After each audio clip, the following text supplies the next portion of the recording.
December 12, 1939, 9:04 a.m. The Finnish forest is a world of silence and ice, the temperature plunging to 40 degrees. 15 Soviet soldiers push through the snow, their heavy wool coats stiff, faces raw from the cold. Each breath turns to instant frost, drifting away like pale ghosts. They are the tip of Stalin's mighty Red Army, the largest force on Earth, sent to crush a nation of farmers in a war that was supposed to last just 10 days. Their boots crunch, their rifles clank, their voices echo with confidence. They see nothing but endless white and the shadows of pines. They are certain of victory. They are wrong. The first shot is a whisper, barely more than a sigh, instantly swallowed by the snow. The last man in the patrol drops. No warning, no cry, just gone. The lieutenant spins, searching the trees. 3 seconds later, another man collapses. A faint hiss, the only clue. Panic erupts. The patrol dives for cover, but the snow offers no safety. Crack! Crack! In less than 3 minutes, 12 men are dead. The 3 survivors lie frozen in terror, afraid to move, praying they won't be next. When they finally crawl back to their lines, their story is impossible. No muzzle flash, no sound, no sign of an enemy, only a chilling rumor spreading through the ranks. The White Death is real, and he is watching. Whispers spread like wildfire through the Soviet ranks. Men spoke in hushed tones of a phantom lurking in the snow, a presence that could strike without warning and vanish without a trace. Patrols grew jittery, eyes darting at every shadow, every silent drift of white. Some swore they saw movement where there was none. Others claimed to hear footsteps that faded into the wind. The stories grew with each retelling. A single shot, a man gone, no sign of the shooter, no glint of a scope, not even a breath in the frozen air. Fear took root, deep and unshakable. Soldiers began to believe they were not fighting men, but the land itself, animated by some ancient, vengeful spirit. They called it the White Death, a ghost that haunted the forests and fields, impossible to see, impossible to escape. Yet behind every legend, there is a truth waiting to be revealed, and the Red Army was about to learn just how real their nightmare was. The seeds of this nightmare were sown months before the first shot echoed through the Finnish woods. In late 1939, as Europe trembled under the shadow of war, Joseph Stalin turned his gaze to Finland. He saw a small, stubborn nation guarding his northwestern border, a land of lakes, forests, and fierce independence. Stalin demanded territory, military bases, and control of key islands, claiming it was for Soviet security. The Finns, led by Marshal Mannerheim, refused to yield. They had only recently won their freedom and would not surrender it without a fight. On November 30th, 1939, the Soviet Union invaded. The numbers were staggering. The Red Army unleashed over 1 million men, 6,000 tanks, and 3,000 aircraft against a country with just 300,000 defenders, most of them part-time militia. Finland's arsenal was a fraction of the Soviet might. 32 tanks, a handful of outdated planes, and rifles passed down through generations. The world watched with pity, certain that Finland would be crushed in days. But the Finns had something the Soviets did not: an intimate knowledge of their land, a culture forged in hardship, and a spirit they called sisu, a word for relentless courage in the face of impossible odds. They turned the forests and the cold into weapons, using guerrilla tactics, ski troops, and ambushes to harass and bleed the invaders. The Soviets, trained for open fields and city streets, found themselves lost in a maze of snow and trees, their green uniforms stark against the white landscape. This was not just a battle for territory. It was a test of will, a clash between a giant and a people who refused to bow. And in the heart of this struggle, the legend of the White Death began to grow. a symbol of how even the smallest nation could defy an empire. Long before he became a legend, Simo Häyhä was simply a farmer from the village of Rautjärvi, nestled near Finland's eastern border. He grew up surrounded by dense forests and icy lakes, where survival depended on skill, patience, and respect for the land. Simo was a quiet, unassuming man, barely 5'3", with a gentle smile and a reputation for humility. Yet beneath that modest exterior was a spirit forged by the wild. As a boy, he spent countless hours hunting in the woods, learning to move silently, to read the wind, and to shoot with uncanny precision. Neighbors would later recall how Simo could hit a squirrel in the eye at 50 meters, or bring down a running fox with a single shot. His rifle was not just a tool, it was an extension of his will. When he wasn't tending to his family's farm or caring for his beloved hunting dogs, Simo competed in local shooting contests, quietly amassing trophies and respect. But it was never about glory. For Simo, marksmanship was a matter of discipline and self-reliance, a way to provide and protect. He loved his homeland fiercely, not for its politics, but for its forests, its silence, and the simple life it offered. When the Soviet threat loomed, Simo did not hesitate. He joined the Civil Guard, Finland's volunteer militia, determined to defend the land that had shaped him. For Simo, the war was not about hatred or vengeance. It was about home, about standing his ground so that the fields he had plowed and the woods he had hunted would remain free.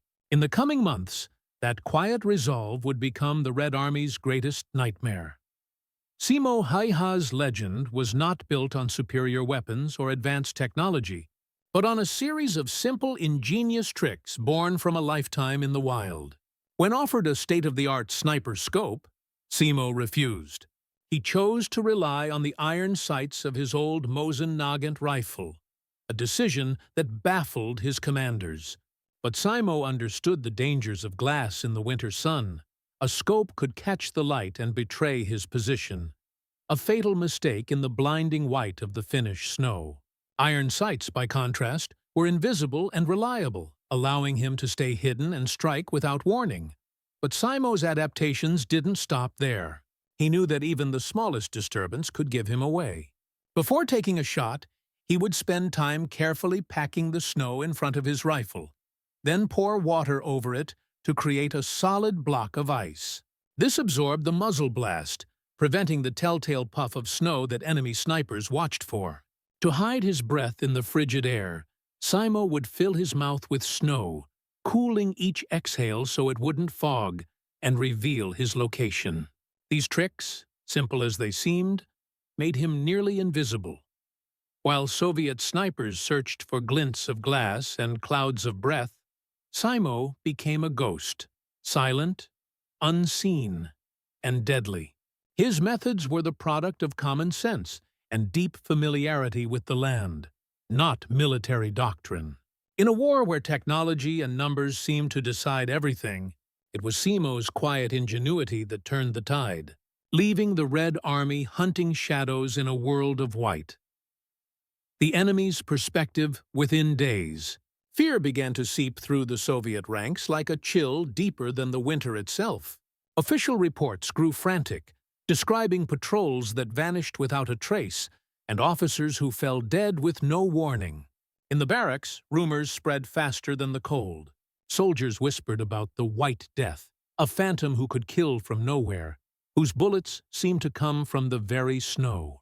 Some claimed to have seen a flash of white in the trees. Others insisted there was nothing at all, just silence, then death. Diary entries recovered after the war reveal the mounting dread. One young conscript wrote, "We do not fear the Finns, we fear the silence. When the wind stops, we know he is watching." Another described the terror of lighting a fire for warmth, knowing it might draw a bullet. The men began to avoid patrols, huddling together in the hope that numbers would protect them. But it only made them easier targets. Even seasoned officers grew superstitious, refusing to walk alone or answer the cries of wounded comrades, convinced it was a trap. The psychological toll was devastating. The Red Army, trained to fight visible enemies, found itself hunted by a ghost. Morale crumbled. Orders were questioned. The forest, once just an obstacle, became a place of nightmares. Every shadow, every breath of wind, was a reminder that the White Death could be anywhere, and that survival depended not on strength, but on luck. The Soviet command, humiliated by mounting losses and haunted by the legend of the White Death, refused to accept defeat at the hands of a single man.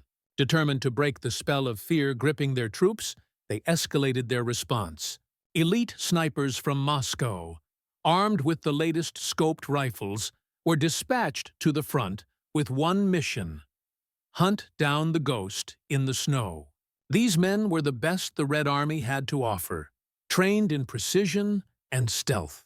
Yet, one by one, they fell to Simo's iron sights, their scopes glinting in the winter sun, betraying them before they ever saw their target.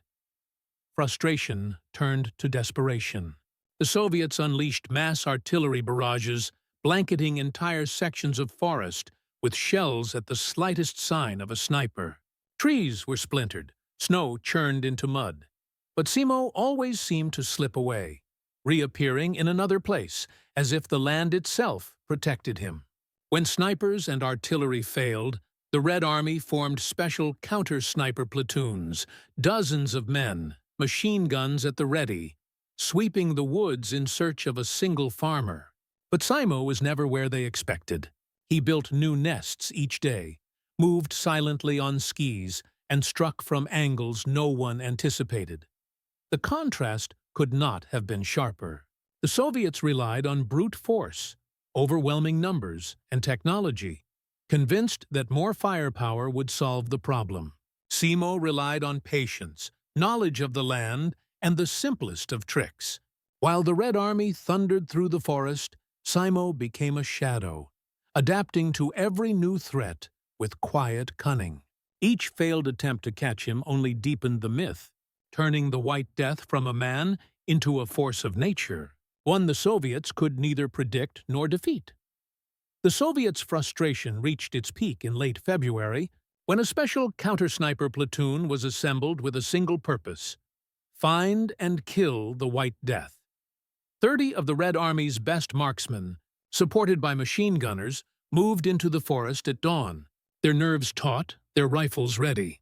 They advanced in tight formation, scanning every drift and shadow, convinced that this time numbers and firepower would finally end the ghost's reign. But Simo was already waiting. Buried in a snowbank, his breath cooled by a mouthful of snow, he watched the hunters become the hunted. He let the first group pass, eyes fixed on the radio operator at the rear. One shot, silent, precise, the man fell. Chaos erupted. The Soviets dove for cover, firing blindly into the trees. But Simo was already gone, gliding on his skis to a new position he'd prepared the day before. The platoon's leader, desperate to regain control, ordered an advance. Another shot rang out, and the lieutenant dropped.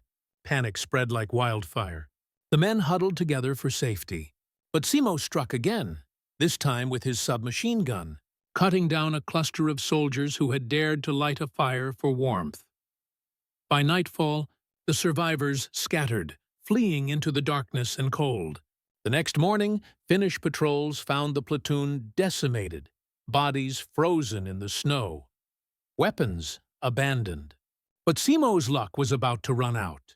In the chaos of a later battle, a Soviet sniper fired an explosive round that struck Simo in the face, shattering his jaw and cheek. He collapsed, blood staining the snow, his legend seemingly ended in an instant. Yet, even as he was carried from the battlefield, the myth of the White Death only grew, for the Soviets had learned that even their best could not defeat a man who had become the winter itself. Simo Häyhä's wounding sent shockwaves through both armies. News spread quickly that the White Death had finally been brought down, But the relief among Soviet troops was short-lived. The psychological scars he left behind could not be erased by a single bullet. Patrols still hesitated to enter the forests. Officers still dreaded the silence. And the legend of the invisible sniper only deepened. For the Finns, Simo's survival, despite his horrific injuries, became a symbol of their own resilience. He lingered between life and death for days, but his spirit endured, inspiring his countrymen to hold the line even as the Red Army pressed harder. The impact of Simo's campaign rippled far beyond the snowfields of Finland. Soviet commanders, humiliated by their inability to defeat a single farmer, grew desperate and reckless, pouring more men and firepower into a war that dragged on far longer than anyone expected. The world took notice. In Berlin, Adolf Hitler watched the Red Army's struggles with growing contempt, convinced that the Soviets were weaker than they appeared. Some historians argue that the myth of Finnish resistance and the terror sown by men like Simo helped convince Hitler to launch Operation Barbarossa, the invasion of the Soviet Union. In the end, Simo Häyhä's legacy was not just in the hundreds he killed, but in the fear he inspired and the decisions that fear set in motion. The White Death had changed the course of a war and perhaps even the fate of nations. After the guns fell silent, Simo Häyhä returned to a world forever changed. His face bore the scars of war, but his spirit remained unbroken. He never sought fame or recognition, choosing instead the quiet life of a farmer and hunter in the Finnish countryside. Reporters and historians would seek him out, eager to unravel the secrets of the White Death. But Simo always answered with humility. He spoke little of the war, insisting he had only done his duty, nothing more. For him, heroism was not about glory, but about standing firm when everything you love is threatened. Simo's story endures not because of the number of enemies he felled, but because of the courage he showed in the face of overwhelming odds. His simple wisdom, his deep connection to the land, and his refusal to give in to fear became a symbol for generations. In a world that often celebrates power and might, Simo Häyhä's life is a reminder that true strength can come from the quietest places. One person, armed with resolve and ingenuity, can change the course of history. The legend of the White Death lives on, not just in numbers, but in the enduring power of individual courage. If this story moved you, we invite you to share your thoughts in the comments below. What would you have done in Simo's place, facing impossible odds in a frozen land? Subscribe to our channel to uncover more hidden chapters of history. Stories of ordinary people who changed the world in extraordinary ways. Join a global community of history lovers from every corner of the map who believe that these forgotten tales deserve to be remembered. Don't miss the next untold story that could change how you see the past and maybe even the future.